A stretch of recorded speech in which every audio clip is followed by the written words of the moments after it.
A welcome to those of you in the room and to those zooming in online. Welcome, welcome. We have a few more people coming in, but I'll go ahead and get started with the introduction. My name is Victoria McReynolds, and it's a pleasure to present today's speaker, Nora Wendl.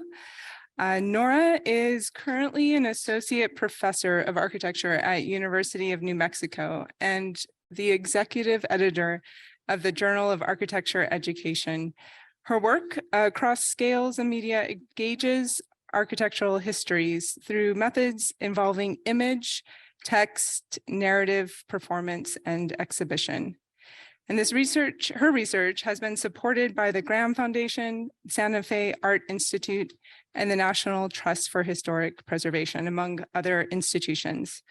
Wendl has published, lectured, and exhibited widely, including co-editing with Isabel Loring Wallace, Contemporary Art About Architecture: A Strange Utility, which positions artists as co-producers of architectural history and theory. Today, this lecture will hear from her on Histories of the Present, which presents her research behind a recent exhibition, Edith Farnsworth Reconsidered. And it's created in collaboration with the National Trust for Historic Preservation, in which the interpretation of the history of Edith Farnsworth's house revolved around the client. She will then turn to questions of how institutions present and at times misrepresent architectural history and explore interdisciplinary architectural histories that, while unconventional, construct more authentic ways of accessing and interpreting the past. Relatedly, Professor Wendl will share her students' work in both the studio and architectural theory, engaging similar questions of identity and history in order to imagine the future. And to close, she will touch on the work she's doing with her colleagues at the Journal of Architectural Education to productively unsettle conventional modes of authorship. So it's fantastic to have Nora here and the Caprock of the Llano Estacado coming over from Albuquerque in New Mexico. And please join me in welcoming Nora Wendl.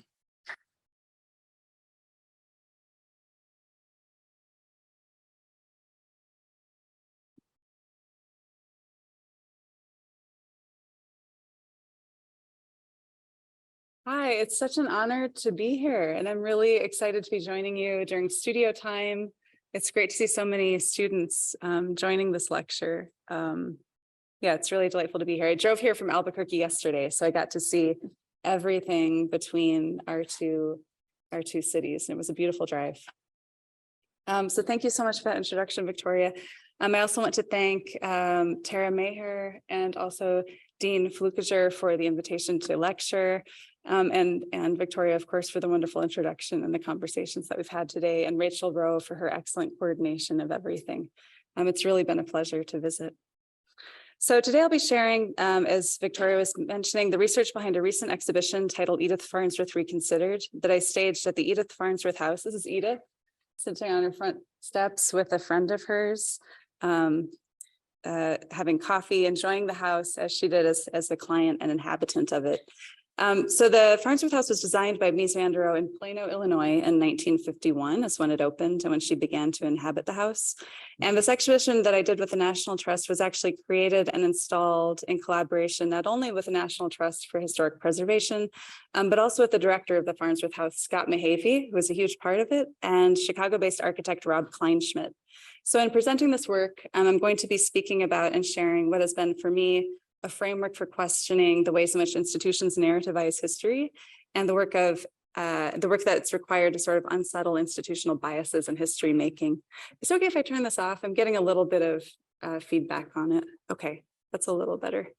So, and because I do teach full time and I'm tenured at the University of New Mexico, I will also share with you some of my student work from this semester, actually, and then some theory work that my students have done in prior semesters, because in my classroom, I really emphasize beginning from a situated knowledge. So things that one immediately knows and have experienced as a starting point for learning about everything from architectural theory to engaging the global concerns of studio.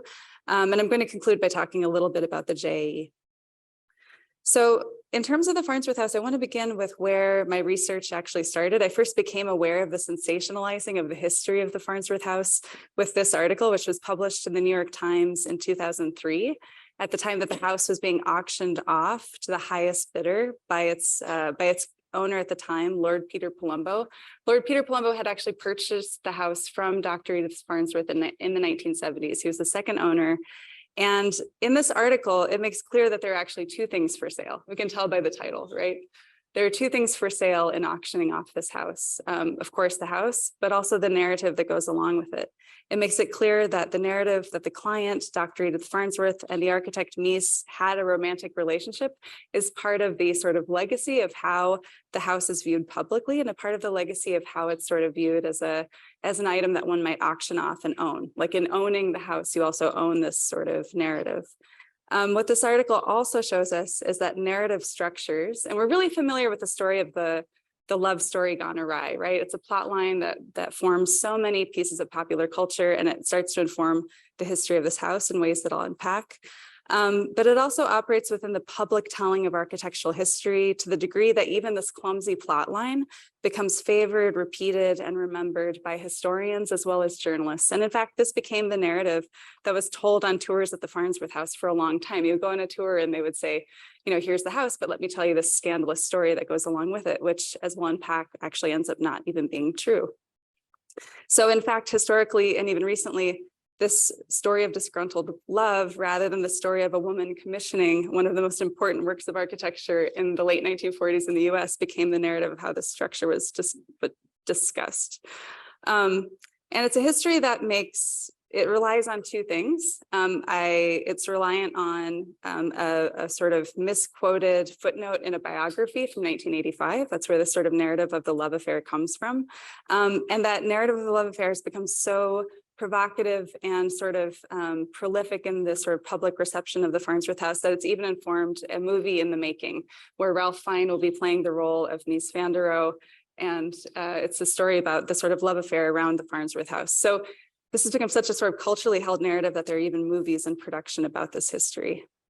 So I spent years with this narrative, unpacking it, and ultimately wrote about my discovery that the rumor of the relationship between Mies and Farnsworth can be traced to that 1985 biography that I just showed, written by architectural historian Franz Scholz, and his reliance on a very specious source. So the rumor actually comes out of an unfounded claim made in an issue of Newsweek after Mies van der Rohe dies. So Mies van der Rohe has actually passed away at the point that this actually becomes a rumored narrative.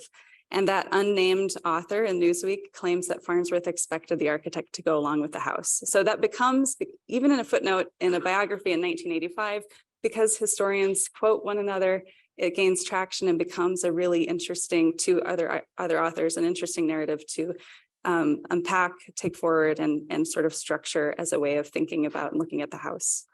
So tracing that footnote, identifying that sort of erroneous history has only been a part of my research on transforming the narrative around the Farnsworth House. I've also spent years negotiating access to the house and finding ways of inhabiting it with my own body, even if for only brief periods of time, in order to begin building a relationship to the structure. And that thread of my work has been deeply informed by my knowledge of the work of Alice T. Friedman. She's an architectural historian, who writes that historians must project their own imaginations through the structures, drawings, and archival materials presented to them. Alice Friedman argues that constructing history is a process that's reliant on situated knowledge and embodied knowledge. And these are two photographs that I took as part of a series called I Listened, in which I inhabited the Farnsworth House, actually wearing a dress that was made the same year that she and Mies van der Rohe began the conversations about building the house, 1946. And I'm excited to be exhibiting these photographs at an architectural scale in January at Swarthmore College. So if anybody happens to be in the vicinity of Swarthmore in January, please come see the exhibition. So it was from these two paths of my research, one deeply embedded in the archive and one deeply embedded in my own situated experiences with objects and places, that I approached an opportunity to work with the National Trust for Historic Preservation to tell the history of the house through the lens of Dr. Farnsworth, who both commissioned the structure in 1946 and lived there for nearly 20 years. So from the early 1950s until almost the early 1970s, before she retired to Italy. So we typically view the history of architecture from the perspective and biography of the architect. From that perspective, the Farnsworth House, of course, is canonical, one of the most important houses in the world. It was the first house that German architect Mies van der Rohe actually built in the United States, completed in 1951, almost 15 years after emigrating to the US. So this private commission actually changed his career. It was very instrumental. And it allowed Mies to establish what Felice Lambert describes as the DNA of the rest of his American architecture, a freestanding, clear span steel frame building with little division between the interior and the exterior, what we might think of as a sort of open one-room house with very little boundaries between rooms, actually almost none. So if you're a student who hasn't studied the house, I'm sure you have studied it to very lengthy degrees, but if it's unfamiliar to you, if you're a student, you can notice from the plan that essentially it's a one-room house. At the center are 2 bathrooms, 1 mechanical core, and then to the north is the kitchen area. Okay. So when Mies met Dr. Farnsworth at a dinner party in 1945, she was an established physician on staff at Passavant Memorial Hospital. She was also an assistant professor at Northwestern Medical School and running her own research lab to find novel ways to cure what was then a fatal kidney disease called nephritis. She'd recently purchased a plot of land from the owner of the Chicago Tribune, which had once been an experimental farm and a place where agricultural methods were tested. One thing that often gets overlooked in studying the history of Dr. Edith Farnsworth is that she was actually a great advocate of Mies's work. She understood it deeply. This is actually from an essay that she wrote about his work for the 1947 exhibition at MoMA, in which the Farnsworth House was shown in model form. But she describes Mies van der Rohe's work as part of an innovation in human experience. So she wasn't just thinking about this as a sort of form, as an object, as a house, or as a property. She was really, and in her desire for the structure, thinking about an innovative way of living. And she really believed that the Farnsworth House was actually going to create a new prototype for American housing. We can ask questions about whether that would be pragmatic, if everybody should have a house that has a steel structure and glass walls. But in her mind, this was not just about a place to live or a weekend house to own. This was actually about new ways of living. So one might ask, what is radical about an exhibition that focuses on how Dr. Farnsworth would eventually live in this house? What is radical about exhibiting the Farnsworth House full of Dr. Farnsworth's furniture? The answer to that question has to do with the difference between history as events actually occur and history as the narrative that is produced after these events have taken place. So the history of Dr. Farnsworth's inhabiting the house really begins the moment the house is published. So just after the completion of the structure in March of 1951, the house makes its media debut in Architectural Forum with a review in October 51. And Dr. Farnsworth is in this review. You can see it's making headlines here, right? Like, this is the first house built by Mies van der Rohe. It's published in a review in Architectural Forum, which is very, it's an impressive journal. It's an important moment for Mies.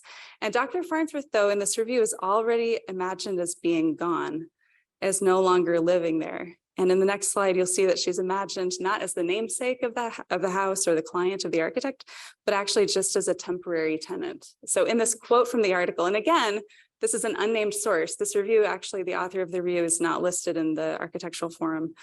The journalist or the reviewer writes that Mies is convinced that architecture should be no more than the shell within which each occupant produces his or her own dwelling. To put it another way, there should be no romantic self-portraits of the architect, no inflexible portrayals of clients who are only temporary tenants. Mies believes that architecture should be objective, impersonal, quiet, and simple, and a backdrop against which each individual can develop freely in changing ways from generation to generation, long after such striking clients as Dr. Edith Farnsworth are gone. So from the very beginning of the sort of publications around the house, this client is already imagined as not existing. So to understand why the author of this review would describe her in this way, it helps to have a view of this piece contextually. So the article emerges in the midst of Edith's lawsuit with the architect. She was actually served a summons in August, just after these photographs were actually taken, a summons in which she's summoned to a lawsuit. So these photographs exist because, is anyone else getting that feedback sound? You're not getting it? Just me? Okay, if you can hear me, then I won't worry. These photographs exist, the ones that you're looking at only exist because of an intervention by the editor of Architectural Forum. So at the moment that these photographs are taken, Dr. Farnsworth has just, the relationship between she and Mies has devolved around the question of how much the building is costing. He sends her a summons to a lawsuit, lets her know that he's going to be suing her. And around the same time, these photographs emerged. And these are photographs that actually were not, they were created because the editor of Architectural Forum, who is going to be publishing the review, encouraged Dr. Farnsworth to allow them to come and take them. He wrote that architectural photography is like undergoing a major surgery, but asked if they would allow a photographer, Bill Hedrick, to enter the house anyway and document it for this publication. So what we see, as you can understand, she's just taken ownership of the structure. She's beginning a lawsuit. She's not even sure she's going to continue to live there. So when we look at these original photographs of the house, what we see are actually photographs showing the house as nearly empty, with just a few pieces of simple furniture arranged at very odd angles that don't seem to add up to, a real sort of sense of inhabitation. It would be very strange to sit in this way. One person looking directly ahead, the other turned 90 degrees and a giant bouquet of flowers between them. And her black poodle waits patiently outside the front door. So just a little bit of evidence that Edith Farnsworth is there somewhere, but not actually part of the process of documenting the house, most likely. And the house is painfully empty. So we see a few subtle hints of inhabitation, but for the most part, looks like a very empty house. And we even see the bed directly on the floor. So further evidence that she's just started to inhabit the house, maybe isn't quite sure how she's going to fill it with furniture. This lawsuit has just begun, and there's a sense of real uncertainty about her future in the house. What I love about seeing these photographs all together too is that you can tell that for publication. So this is the original photograph showing the bed directly on the floor. For publication, they cropped it out because it was such, to me, Svandero, of course, in the documentation of his work, it was kind of a shock to see somebody just sleeping directly on the floor in a way that he described as like camping. So what is at stake at the moment the photographs are taking is actually Dr. Farnsworth's ownership of the house. So in his legal complaint, Mies files a mechanics lien.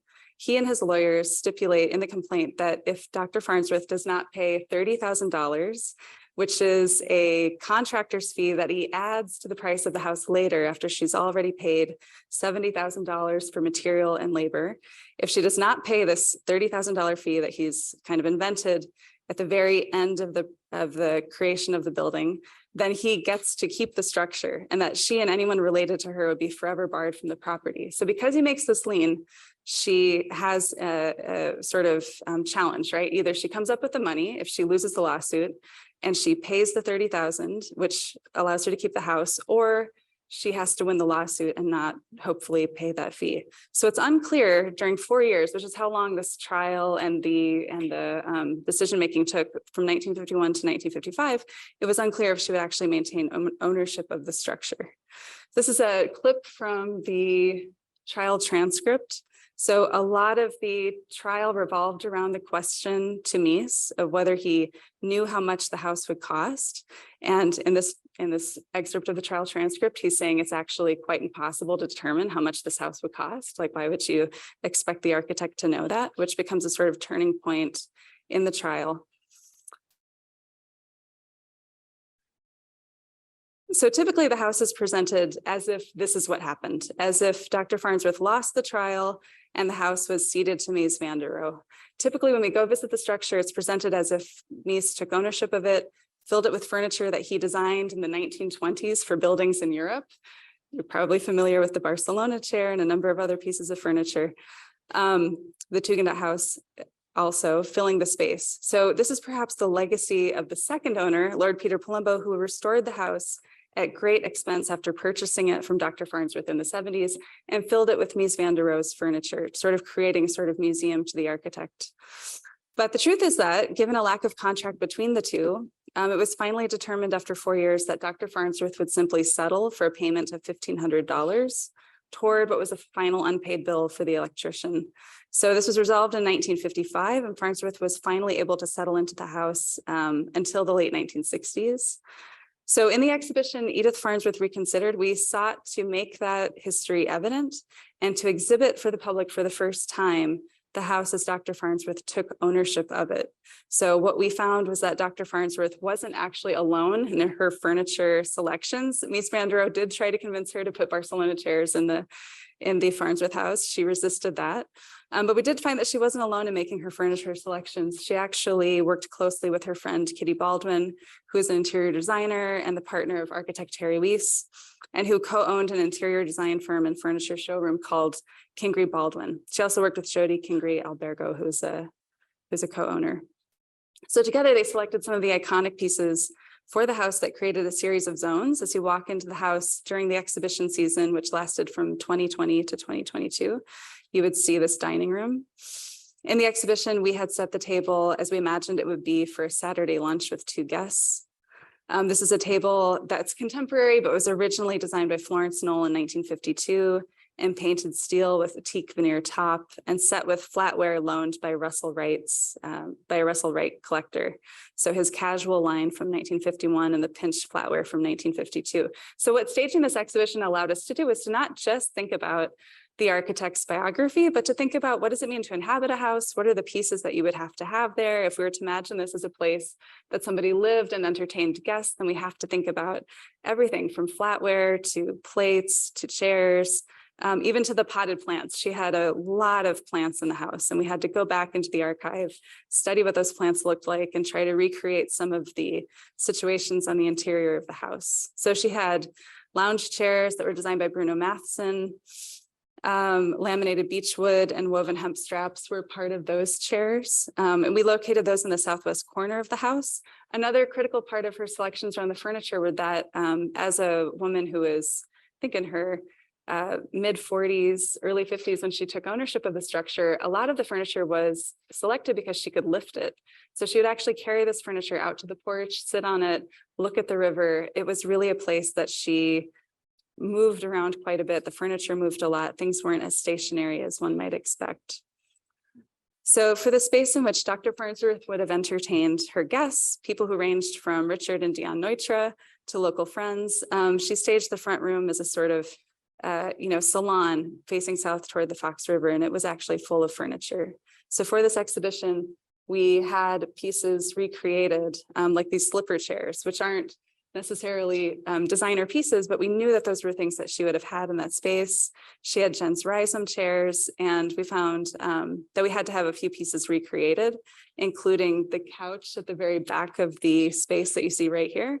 That was a custom replica of the daybed that she actually had in the house, which we believe was designed by Harry Weiss. So it was a bit of a slow investigation of the pieces that existed in the house, figuring out which ones had been custom and which ones were actually pieces that we could find reproductions of in 2020. So we did actually include, I think this is, let me go back one slide. There we go. So we had a 1970s reproduction of a floor lamp that she had in the 1950s. I think it's cut off a bit at the top, but you can see just the bottom of it. And that also included, we also consulted her unpublished memoir quite a bit. So we found that she had made references to arguments that she had with Mies. They read a lot of the same literature and they would often argue about things. So we wanted to include references to some of those books that they argued about.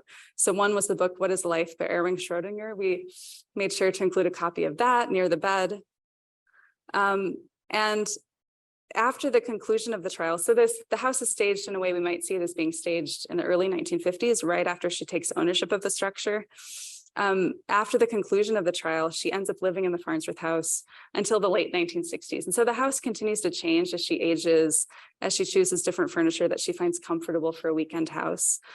She eventually moves to Italy in 1969, 1970.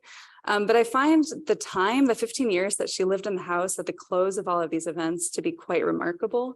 She, rather than seeing the narrative that Dr. Farnsworth hated the house and she hated the architect, what I've discovered really by looking at her poetry and her writing, which is all part of her personal archive, is that she wrote a lot of poetry that I think was inspired by her inhabitation of the house. I think the house became for her a setting for a transformation into a poet. So after she begins dwelling in the house full time, she actually retires from medicine. She spends more and more time in the house writing poetry and translating poetry. And in this, I think she was inspired by the transformative potential of the structure on her life. In many places in her poetry, she describes its luminous walls and her inhabitation there. She was highly attuned to the transformative reality of the glass walls, which are often not transparent, but actually highly reflective. She wrote quite a bit of poetry about reflection and luminosity. So scaling a bit outside and looking at this exhibition through an institutional lens, the exhibition was timed precisely with the National Trust for Historic Preservation's celebration of what they called the Year of the Woman. The Year of the Woman, unfortunately, coincided with the year of the COVID pandemic. So of course, they extended it an extra year. So what they were calling the Year of the Woman ended up being a period of time from about 2020 to 2022. The way they described it was this, that the year-long campaign, which became a 2-year-long campaign, was intended to give voice to the stories of American women while broadening our communities of donors and activists championing women's places. So according to the National Trust, about 8% of the sites in the National Register of Historic Places actually represent women. And for Her Turn, which is this sort of Her Turn was the initiative to focus exhibitions, they had decided that during the Year of Edith, they would recast the property's interpretation to focus on what they said was Edith Farnsworth, who commissioned the revolutionary residence and whose story is often secondary to that of its architect, Mies van der Rohe. And on the invitation to do this exhibition, I was very excited. I thought it made a lot of sense to turn the exhibition of the Farnsworth House toward how the person who commissioned it and ended up living in it for 20 years actually inhabited that structure. In 2022, in January of 2022, the exhibition closed and the furniture for the Farnsworth House was removed for a new tour season, one that focuses on Lord Peter Palumbo, who purchased the house from Edith Farnsworth. And so the Barcelona chairs were returned. Everything that had previously been removed from the house for this exhibition was then returned, and the house began to take on its identity once again as a museum to Mies, the architect. This raises so many questions, right? Why is the default tour season organized around the biography of the architect, his furniture, the furniture he designed for houses and buildings in the 1920s in Europe, rather than around the choices made by the client and the initial inhabitant? Why would an exhibition that attempts authenticity be only viewed as a temporary special edition of the tour? Why not focus on actual history rather than histories that narrativize a total takeover by the architect? Are we not even now ready to acknowledge, not just temporarily, but maybe in the longer duration, the power that this client had, her impact on the field of architecture and her impact on Mies's career? These are the questions I was sort of left with as I watched from across the river. I actually went to observe when they took the pieces out of the Farnsworth House and removing the sort of Barcelona chairs and things back in. Those are the questions that I was sort of left with as somebody who'd spent so much time working toward another kind of interpretation of that house. So it allows me to turn to talking about the part of my practice that I think has a longer duration, perhaps. So if we know that the interpretation of these sites can only maybe temporarily, institutionally leverage another kind of history and not the sort of dominant narrative, I found that working with the National Trust, while impactful, it didn't allow for a full telling of the history of the house. Since working with institutions is only a temporary way to change or impact architectural history, I found that in my practice, engaging interdisciplinary methods through photography, film, installation, and drawing actually allows me to render the histories I wish to see more permanently. So I'm not interested in telling history only, but in theorizing and narrativizing my own experiences in doing this, as I too am a subject and author embedded in the telling of the history. So I'm going to play a film that I hope will allow you to hear me over the top of it. Okay. So during a 2-month residency at the Santa Fe Art Institute, I redacted the Van der Rohe versus Farnsworth trial transcript. It's a 4,000-page transcript. It's really long. And I did this because I had access to the transcript through Mies van der Rohe's estate and someone they appointed as a loose representative of Mies van der Rohe's interests. Obviously, Mies van der Rohe is no longer with us, so there's an estate that sort of protects his interest. So the representative agreed that I could have scans of the trial transcript in order to do my research with one caveat. And what they said was that I was not allowed to share the contents of the document with anybody in duration, like maybe just snippets, but not anything large.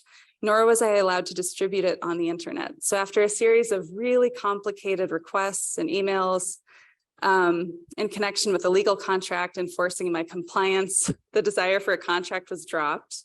And finally, the representative gave me two very vague warnings. One was, I know you'll conduct yourself professionally if I allow you to view the transcript. And the other one was, guard everything appropriately and all will be well. So these are these two sort of, I wouldn't call them threats, but they were warnings expressed to me if I was going to be working with the transcript of Mies van der Rohe. So to me, it raised the same questions that removing Farnsworth's furniture from the house raised. One question I had was, what am I guarding? In the email exchange, it became clear that what mattered most to the correspondence that I was working with was the institutional memory of Mies van der Rohe. They were very protective of that. I had to state my purposes for wanting to view the transcript many times in writing, and I had to pledge my allegiance to the architect's integrity, promising that I had no interest in exposing any possible romance between the architect and the client, because so many previous historians have speculated on it. And it became clear that in the eyes of those who hold the document, I represented a potential breach, that to put this primary source in my hands was to give me a wealth of ingredients for any history that I might create based on it. So it led me to conclude that if history is a narration of the events of the past, constructed based on the historian's relation to those primary sources, I began to speculate on how any history can be narrated or constructed if the historian can't transmit the knowledge, if because of their position as a potential other, as represented by gender, class, race, or any other status deviating from a perceived neutral white male norm, if I have to be silent because of my othered status, how do I actually tell that history? How do we author history if the terms of our engagement with primary artifacts are always institutionally defined? So in this case, not by a specific institution, because the transcript is held by like one person who's representing the Mies van der Rohe estate, but if the very institution of the sort of, I would call a sort of a power structure, which decides who is allowed to use this transcript and who is not. So there's only one copy of the transcript. There used to be two, but one was destroyed in a flood at the courthouse in rural Illinois. So there's one. And that one, access to it is determined by your ability to plead the correct case to the people who own it and who are really interested in protecting the legacy of Mies van der Rohe. So it was a complicated relationship I had to this transcript. I was allowed to read it, but not really disclose much of what I read. So when I had this opportunity to do a artist residency at the Santa Fe Art Institute, I made the focus of my residency on redacting that transcript. And not to do it digitally, but to actually do this in an embodied way, to allow my hands to actually do the work of burying the meaning held in those transcripts. So rather than wallowing in the silence of these warnings that had been issued, I decided to perform what those warnings meant, the sort of meaning and burden of them, the exhausting and mind-numbing work of covering up and covering for, creating a black box of silence around this document. And it allowed me to really think about, you know, as the result of redaction, abuses of power remain private but not public, right? That you get to redact something. And so what's not wanted to be, what you don't want to leak away is sort of put behind a wall. And yet that redacting, that process of redacting is often the final effort of an institution to cover its own tracks. So it's both an acknowledgement, I think, of the violence of silencing and an acknowledgement of the existence of indiscretions that the institution wants to bury in order to retain its power. So my process in redacting this sort of, I wanted to embody both of those meanings of redaction. And as a researcher, I think too, having the opportunity to physically engage an artifact in this way allowed me not to just think of these things as abstract, but to actually think of them as embodied, which architecture is, and architectural history certainly is as well. And these are just a few this is a different series of redactions, but it allowed me to show some of the sort of ridiculous language around the trial. So these are just very quick redaction studies that bring some of the language forward that I found sort of funny. I love the page that just says, "I'm sorry," and everything else is blacked out. I had a lot of fun playing with those because I think you have to have a sense of humor in your work as well. So as a way to close talking about situated knowledge, I want to show a little bit of the work that I've done with my studios and my theory course. The situated approach to my own research also informs the way that I teach. So I've been teaching a studio this semester that focuses on the history of nuclear weapons in the state of New Mexico, and it focuses on the question of waste landing. Waste landing is a theory that I turn to. It's written by Tracy Bryn-Voiles, who describes waste landing as a way of viewing the desert or desert landscapes through the lens of seeing them as a place to extract resources and labor, or to test nuclear things, right? So highly toxic testing. So waste landing, in the way that Tracy Bryn-Voiles describes it, is not so much about the inherent value of a place, but about the meaning that has been constructed out of it. So New Mexico, which is home to most of the students that I teach, is both familiar and unfamiliar to them. Though they know it, they're not usually familiar with its fuller history as the birthplace of the nuclear bomb or the ground zero for atomic testing. So this class actually takes up the work of a series of assignments that allow students to construct new meanings of the desert. So they look at the questions of how the desert as a location has been wastelanded. They do research and meet with representatives from the downwinders community. So the Tularosa Basin downwinders were the first community that were affected by nuclear testing. They were living near and close to the atomic testing that took place in the desert in New Mexico. They were deeply affected by it and have been for 6 generations. So the students meet with them. And they also visit the Trinity test site where the nuclear testing took place in New Mexico. And they get to see the multiple ways in which history has been interpreted on that site. And then they work to construct what is both a memorial and also a cultural center around it. So at the very beginning of the semester, I asked them to choose a place that they can access easily, that they can spend time in, that they can begin to sort of unpack as a place that has value and beauty and meaning to them. So the student in this instance chose a place that we call I think it's called the Glass Beach. It's where historically glass has been taken. It's right near the Rio Grande. It's not a great place for waste to be placed, but historically it's been placed there. And the students do a series of assignments. In this case, this was a performance that the student did, Myra Monge. She went out to the glass wasteland and she spent time in it looking for things that she would identify as being beautiful or remarkable about the place. And she made this beautiful film. So I have the students work through various media to think not just spatially, but also in a place-based way to allow themselves to really inhabit these places, to find ways to uncover and reanimate new narratives of the location. And then they do a lot of archival and historical research. So at UNM, we're really fortunate to have the Center for Southwest Research, which has a wealth of knowledge and archives in it related to nuclear testing. So for the next phase of the studio, the students focused on both mapping the series of events around nuclear testing through the lens of the sort of national narrative of what it was, and then through the lens of the local narrative of how it's actually experienced and how it's been felt for generations in New Mexico. They made this beautiful book. And then this was just last week, they finished a project, which was a series of maps, which overlay the multiple narratives of what's unfolded on that site. This is from last year's class.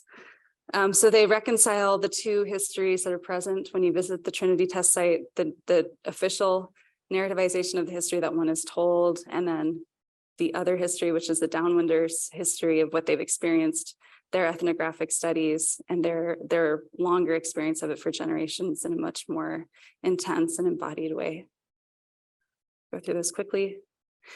And in my contemporary architectural theory course, I've had students focus also on the question of their location and their particular experience of the world. So the architectural theory course that I teach focuses on architecture as a cultural artifact. To think about the forces that actually are embodied in architecture and the subjects and spaces that have emerged in the late 20th and early 21st century. So it's a focus on contemporary architectural theory, but I have the students not begin with architecture. Rather, their assignment actually begins with them looking at a specific object, an object that holds meaning for them personally, and an object through which they can trace the sort of forces that they've encountered and the object has encountered. So the image that I'm showing here is a piece of micaceous clay pottery by a student who graduated a few years ago, Brandon Adriano Ortiz. So Brandon lived near and on Taos Pueblo, on and off Taos Pueblo for years with his family, and has a generational history to that location. He thought a lot about his experiences as a micaceous clay potter and how that process of creating pottery with micaceous clay is actually very connected to the processes of maintaining and building Taos Pueblo, which has been inhabited for over 1,000 years, which is a place that he is very familiar with. So Brandon actually began his studies of architectural theory, the question of temporality in architecture and the question of materiality in architecture through his study of micaceous clay pottery. And I often find that by assigning students an object to study in architectural theory, they actually make much deeper connections to architecture, place, space, and their own personal identity, and in a way become authors of architectural theory, which to me is the sort of point of teaching architectural theory, not to have them memorize and record pre-existing contemporary theories, although we do read those, but to actually think of themselves as an author of those theories. And we were really excited that Brandon won the Avery Review Essay Prize. And one of the things I've loved about working at the University of New Mexico is the collegiality I have with my colleagues. So my colleague Erin Kayer saw this essay that Andrew and Brandon had written for my theory class. Brandon had submitted it to Trace, which is the UNM student publication. And Erin said, "This is an amazing essay. I think you should revise it and actually consider submitting it to publications," which was such an honor to have another colleague identify the work that students were doing as something that should be getting more publicity, more readership. And so Brandon and Erin worked on a revision and it actually was published. So we were really, excited to see that. So I think as professors and as educators, that is one of our opportunities. It's not just to see students as making work for the classroom, but ideally as making work for a wider audience. And I've certainly been excited to see when students have the opportunity to do that. In closing, this has also been a really 2020 through 2022 has been such a, as you know, you've lived through it as well. It's been such a remarkable time. And in 2020, I became the executive editor of the Journal of Architectural Education, which allowed a larger platform for thinking about questions of scholarship, education, and identity in ways that I think are really critical at this moment. So I wanted to show a cover of our recent issue. You've probably seen this in your faculty members' mailboxes. Maybe there are copies laying around in the studio. This is our most recent issue of the Journal of Architectural Education called Pedagogies for a Broken World, which was edited by Anna Miljacki, Igor Marjanovic, who's the dean at Rice, and Jay Cephas. And so a lot of the focus of this issue was really on those very questions. What are the new pedagogies for this moment? How do we approach architectural education in a moment when we are seeing so much structural change that is hopefully not just temporary in the case of the Farnsworth House installation, but actually for the long duration. So those are the kinds of questions that we're dealing with, I think, not just on the editorial board, but also in the classroom and in our research, hopefully. So I'll close there. I want to make sure we've got plenty of time for questions. Thank you so much.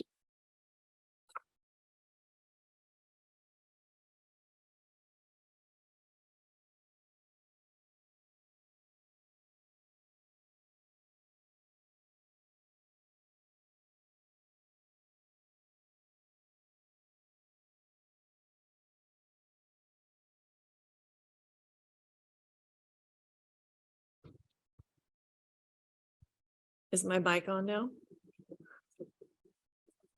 Okay, well, thank you, Nora. Thank you. Your passion about the subject really comes through in the way that you talk about it. Thank you for coming here and sharing your work with us. So in many ways, you're talking about narrative as a way of creating an investment into a subject, right? That was the first thing you noticed with that article about the Farnsworth House, that they had to layer on this secondary narrative that you could that you could consume essentially, right? And I'm interested in how you are bringing that into the pedagogical setting, like finding ways for students who are our future architects and consumers, right, to become invested. And I'm so fascinated by the fact that you mentioned like an object, right? So it has something to do with sort of spending time, right? Actually having enough time to create your own memories, your own experience. And you did the same thing with the Farnsworth House, right? You went there, you walked around, that was your feet in the bed, Yeah. right? So does the object work as like the talisman to bring the students into the project? I think so. Yeah, I think so. I mean, sometimes there's a lot of resistance when you tell architectural theory students to, go home and choose an object that means something to you. They say, what? And I've had students come back and say, well, my phone means a lot to me. And I'll say, okay, well, that's a way to begin. You probably spend a lot of time with your phone. What do you use your phone to do? I think I do think it becomes that entry point. And I hadn't really thought of it in terms of time until you said that it really does have to do with something that you have spent so much time with that maybe you no longer think of it as outside of yourself. Start to think of it as maybe a part of you or something that, that you don't have to maybe think about how you engage it. It's just something you turn to for whatever reason. So if it's a lot of students will choose something that's not which is really helpful because then it intersects with family history, often geography, places to I think so. Yeah, I think it does become an entry point. Yeah. And then the students have to unpack the forces that act on the object, which is our segment talking about architecture. So that they're abstracting a little bit.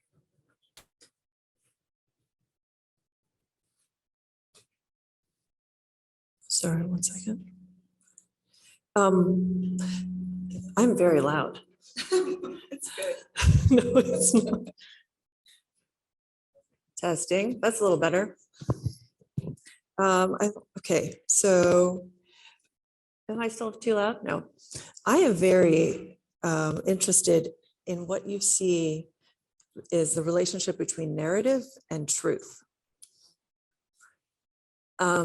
Because even in the narratives that we saw in the reconstruction of Edith's house while she was living in it, she was a plant lover, right? And did you also have broken, dead plant leaves on the ground? We did. Like it did in that photo, right? Like I'm so used to seeing modernist buildings as pristine, frozen in time, right? And even the way she lived seemed so much less object-oriented than my current life, which is just full of things everywhere, right? But then there were the dead leaves. And I don't know if those were blown in from the porch because the doors are open all the time, or she looked a little distraught, right? Like I don't have time to prune my plants. So do you think narratives can be truthful, or are they always, because they're a narrative and because they're not happening in the moment, there's some playing with or curation of the past, let's say, that happens? Yeah, I think there's always a curation of the past. I think to that question, when we were envisioning this, my hope was that we were going to have rugs that had moth-eaten holes in them, that maybe it would smell a little bit musty, that we'd be able to throw the mattress on the floor again, that it would have this sort of almost camp-like dwelling. Exactly what you said, the doors are open, the leaves are drifting in. We got some poodles to run around in the house. I mean, I was thinking She had poodles. She had poodles, lots of poodles. So I remember thinking it would be amazing to do all that. And of course, you're working with the National Trust and their institutional demands. We have to have so many tours per year. People can't feel put off by poodles chasing them around. Like you can't risk poodles running around on this floor. So yeah, I mean, what happens is the desire to be as authentic as possible, moderated by institutional desire to still be, I think it's inevitable. is really structured and framed by the author, by the institutional demands, by the other forces that are in place. And that's much more honest. And I think if we were to think about that, I think we wouldn't be shocked when the National Trust chooses certain things when they created a history that prioritizes the architect, right? And I think just being honest about that and saying, you know, our desire is really to be a place where we speculate and think about the life of these people, then that would be something that people understand. To say this is the place where we tell the history of the house without acknowledging or yeah, maybe just acknowledging the institutional priority. So I think maybe perhaps yes, it's both. It's framed and also the need to. So were you retelling the history? I think I just clicked on something. So instead of it being about the person, it was about the house. And Edith just happened to be a character. Is it possible that there's a reorientation away from the human towards the objects that we just happen to be there interacting with? Yeah, I definitely, I mean, I'm obsessed with you, so I'm not the person who could write that, but I think that could certainly happen, right? Yeah, the house is there too, and the house has its own relationship to, you know, the relationship between the house and climate. You know, certainly the house reduced flooding, and so talking about the house as belonging to a person sort of seems silly at this point. It really changes what to do. Yeah, I think it's a great way to open it up to non-human agents. Well, just sort of a different way to try to move away from the commodification of the architect and focus more on the effects or the other parties within the narrative. Do we have any questions yet?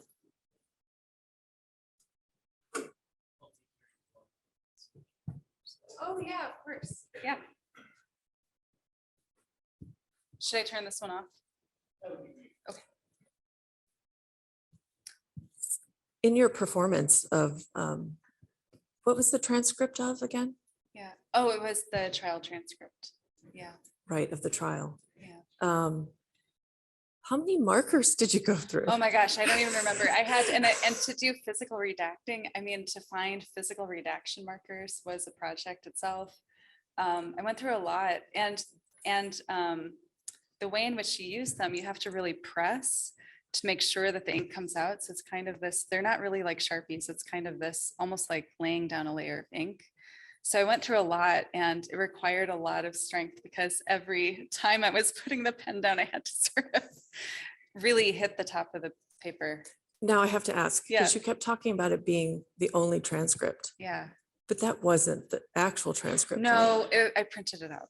Yeah. So there Yeah. was a little bit of reconstructed Yeah. or like pre-constructive history, Yeah. a little untruth there, let's say. Yeah, absolutely. So then to me, it definitely feels like it's just as much about your labor as it was about the kind of the hiding of history, right? It was that your physical performance and the carpal tunnel you must have given yourself from rejecting the whole thing. Yeah. Yeah, it really was. I mean, because the truth was they emailed me the transcript and they said, you can read this, but don't share it with anybody. Conduct yourself professionally and everything will be fine. I don't know really what would have happened to me if I had shared it. Like, I'm not sure what the threat was exactly, but I agree with you. I think I felt when I got that and I had the series of, warnings about it, I thought I can either sit with these warnings silently and just hold on to it and feel annoyed, or I can actually externalize all of this and sit in this residency and redact every line and have people see what that means, see what that silencing means instead of just internalizing it and worrying over it. So yeah, it was very performative. So yeah, absolutely. This is not the only copy of the transcript. There's still a copy. There's a digital copy that I still have that I can look to. And there's the original copy is still held by Mises Estate. And they, if you negotiate with them, they will make it available to you and probably give you the same warnings. that they gave me. But yeah, there's a sort of original, and then there's whoever they decide to give the digital copy to. And so really the performance is about performing that silencing, I guess, or what I felt was what I would have done without performance would have just been not to talk about it. So yeah, it really is a performance of what I was told. Mm. It seems like you're almost modeling how to be an activist, right? To draw attention to power structures Yeah. with your own labor involved, right? Like, Yeah. have you in the latest JAE and Peggy Yeah. Deemer's little reflection, she Yeah. talks about sort of the need to start to teach activism, or like we're missing something when we're not including that. We're not as relevant in a way. Yeah. Have you found ways to start to introduce that kind of awareness or sensibility to your students? Yeah. I mean, I think the remarkable thing about my students is that they really have that awareness. I remember when I first started teaching at the University of New Mexico, I was not being as politically explicit as they wanted me to be. And so my course evaluations were, I like this class, but I want to know what her priorities are. I want to know where she stands politically. Like, this is where I am. Where is this person? And I thought, wow, it's the first place where I've ever taught where my students were really saying, here's what's on the line for us. Here's what we're activists for. Here's what our priorities are. And here's how we're enacting it in our time. And they really have created a model for me for realizing that the classroom is a space for that. It's been really inspiring. So yeah, in the studio that I've been teaching this semester, the students they visited the Trinity site over the weekend. They spent some time with the downwinder community. The organizer of that, Tina Cordova, spoke to my class at length about her experiences organizing as an activist. And I really think that for the students, that's important to them. It's important to me. I think for them as architects going forward, that questioning power structures is something that they just see as part of their work. So I really appreciate Peggy's article. I also, I think she should come to New Mexico and see how the students are already doing that. And in many ways, it's not something I need to hand to my students, like they're kind of activating it. And so if I can find ways to encourage and support that with the assignments, with field trips, with the work that they do, with the people that we bring into the classroom, then I will definitely make it happen. Yeah. Also, I would just selfishly love for Peggy to come to New Mexico. She's been in New Mexico. She did a residency at the Santa Fe Art Institute as well. So we got to see her last year.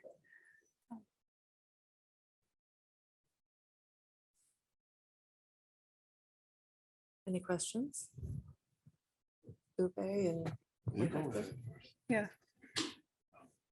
So you talked about the Farnsworth House and how it was glazed over, but how Edith Farnsworth reinterpreted it with the furnishings. Yeah. So what do you see as the role of the architect in guiding the interpretation of their design? Are you just creating something and leaving others? That's such a good question. That's such a good question. On the one hand, as an architect, I'm so empathetic to Mies that he wanted to document his project and he wanted it to look a particular way and for the furniture to be a particular way. On the other hand, I think that the things that we make really are for the people we make them for, right? And so maybe, although we have an idea of this like undisturbed world that we're actually making things for a world that has a lot going on and a lot of things.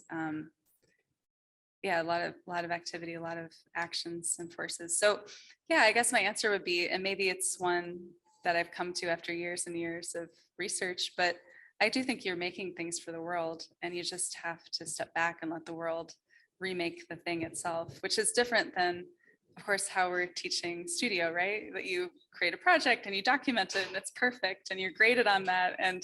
But I think at a certain point, like we don't operate autonomously and we don't operate in a vacuum. And I think for the generation of architects emerging now, especially to think about how your work is in collaboration with the world is a really exciting opportunity.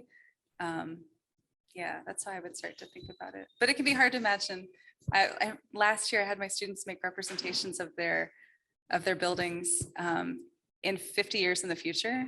So what does this look like 50 years in the future? And it was really hard for them to be okay with the furniture being in disarray or things being grown over, or maybe a client does a really bad renovation job or something. But we played with that idea to see, can you really imagine what something looks like after you've stepped away from it and the world is taken over? Yeah. Yeah, great question. So about the two-pronged question, so Yeah. about the trial transcript. So is Yeah. there any chance this is going to come into public domain? I- Or what is, can they really hold that? And the second part is Yeah. you presenting it and then saying it, okay, well, it's going now back into the Mies van der Rohe furniture.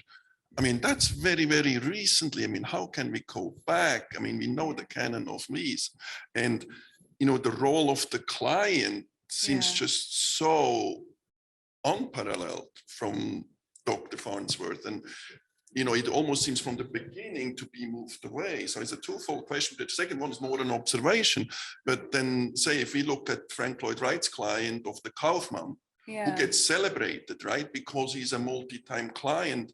Yeah. And in Frank Lloyd, even Herbert Jacobs, who is the first Usonian house, and then 50 houses are built, Yeah. their roles get magnified in a way. While Farnsworth is sort of Yeah. even still now pushed aside. So can you answer that, or did you Yeah. find parallels of it or other characters? I Because it's almost the yeah. opposite. I mean, it really Yeah. seems to have to point out, well, you have a woman professional there who gets overlooked.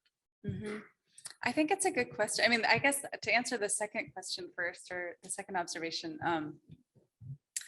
I mean, I did feel like there was some inherent sexism involved, certainly, especially because from the very minute the house is produced, she's already being erased. So it's already, oh, she's so problematic. She's such a pain in the butt. You know, she lives here now, but that's not the point. Think about this house in another generation when she's not here. So I thought that there was a sort of inherent sexism from the very beginning of the house being publicized. And then I think the narrative of the supposed love affair that goes afoul, I think just further sort of tries to reduce or diminish the role that Dr. Farnsworth had, which, as he said, I mean, you know, she was the first completed, she commissioned the first completed Mies van der Rohe house in the US. So really, in a lot of ways, if you're really an advocate of the architect, you'd be an advocate of his client. Yeah, I don't know. I think there's some inherent sexism. And then of course, anytime your architect sues you and you countersue the architect, history is not going to remember you favorably, right? Because you stood up for yourself. So I don't know. I think maybe for those reasons, she doesn't entertain or enjoy the same historical legacy as these other clients. And then the other question, it's a great question. So the transcript, as I have been told by the folks keeping records at the courthouse in Kendall County, they've said, oh, we're sorry, we had a flood, we lost the transcript, it no longer exists here. You know, the Mies van der Rohe's foundation or his estate, they're the only ones who have a copy. So it's a great question. I mean, when will it be made public? I learned a few years ago that at IIT, the law students did a mock trial using the transcript. And I thought, oh my gosh, I really wanted to fly out and see it. Like, who's playing Mies? Who's playing Edith? Like the ultimate courtroom drama, right, of architecture. I thought that sounded amazing. And I still would like to reach out to the person who organized that and find out if I can learn anything. So it seems that they're kind of selective with who they'll give it to. Of course, IIT is where Mies van der Rohe founded the department of, or he didn't found, he was the chair of the Department of Architecture at IIT, even before it was IIT, when it was the Armour Institute. So there's still like this tie-in of Mies's biography that, you know, maybe they said, oh, well, it's IIT, of course, we'll let them use it. I don't know, really. But it's a great question. It should be public record. I think it should be in a library. I mean, that's one thing I've really enjoyed about doing research on Dr. Farnsworth is that her materials are quite easy to get, right? Because they're in a public library. So I think that they should make that transcript public. It's really funny. One thing I'll say about it is the two lawyers, there was a lawyer representing Mies and a lawyer representing Dr. Farnsworth. And the lawyer, Randolph Bohr, who is representing Farnsworth, used to work for the the lawyer representing Mies, and they hated each other. So between all of the actual settings are these courtroom dramas where they're kind of calling each other names, and then the transcript kind of cuts out because I guess the court reporter decides, okay, forget it, I'm not putting this in here, this is ridiculous. But I really enjoy the sort of dramatic moments of it that kind of heighten the sort of tension between the two parties. It's a really funny transcript, and even from that perspective, I can imagine them not wanting it to be public because it's just kind of, it kind of exposes the ridiculousness of a lot of it, which is something that I've enjoyed about it. And yeah, I wish more people could read it. It's actually a pretty funny document. It's a very funny document. Yeah. Oh, here, Victoria, wait for the mic. Extending a little bit about IIT, even thinking about some of the other activities happening in that building with Yeah.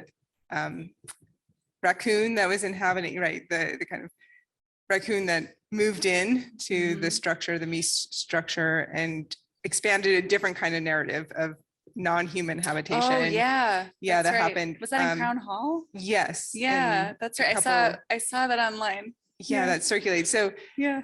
this place that we're at currently in society, we're being conscious of the complexities of our day in and day out activity. I was curious to hear how choosing the position of being an executive editor, right, of one Yeah. of, like, essentially for North America, the Journal for Architectural Education. If you can talk a little bit about how you're imagining that as generating histories, right? Like each publication is Yeah. a reflection and generating new history. Yeah, that's such a great question.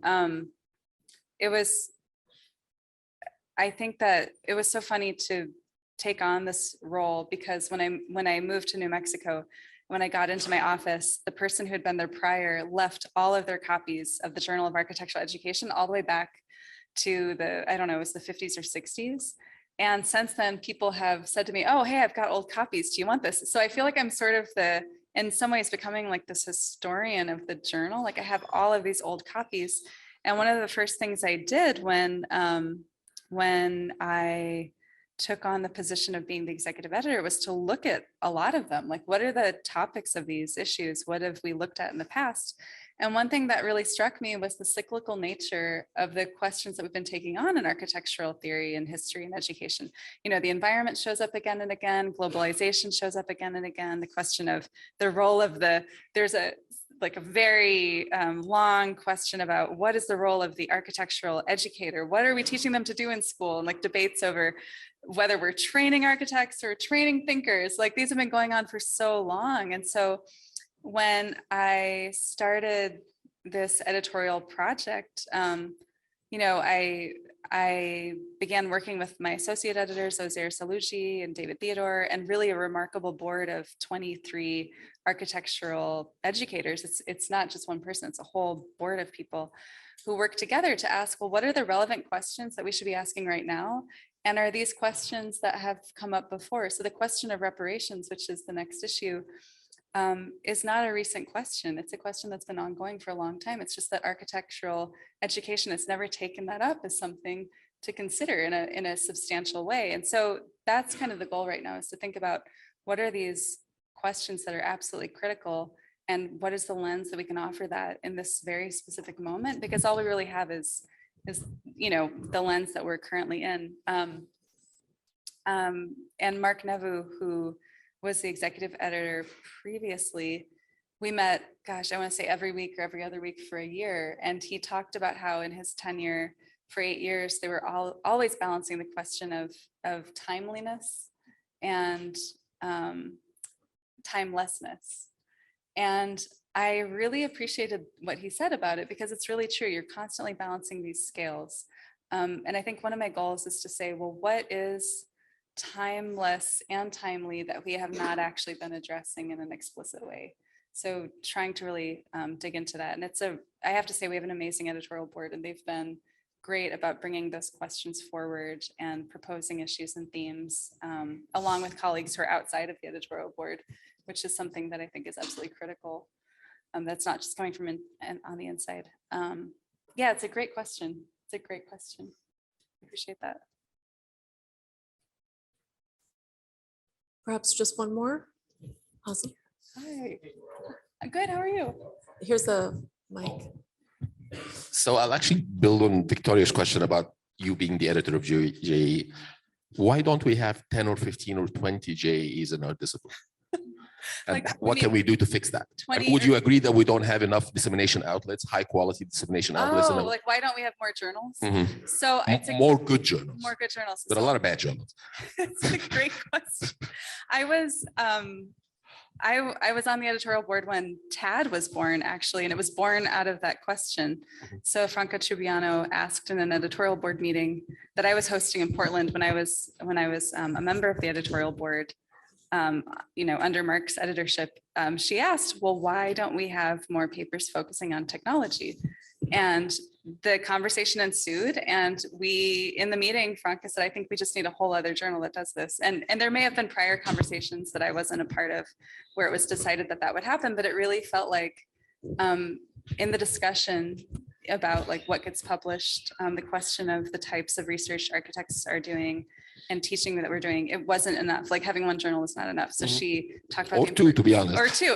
So I think that it just means somebody coming forward, somebody saying, look, this is something that we need to be doing. This is another platform we need to have. I think it's an excellent question. I think, yeah, I think it's not a bad idea to try to create even more publications. Yeah.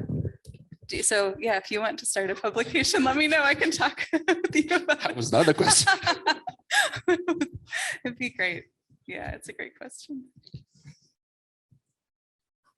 Well, thank you so much, Nora, for Thank you. joining us today. It's been lovely. Let's give Nora a round of applause.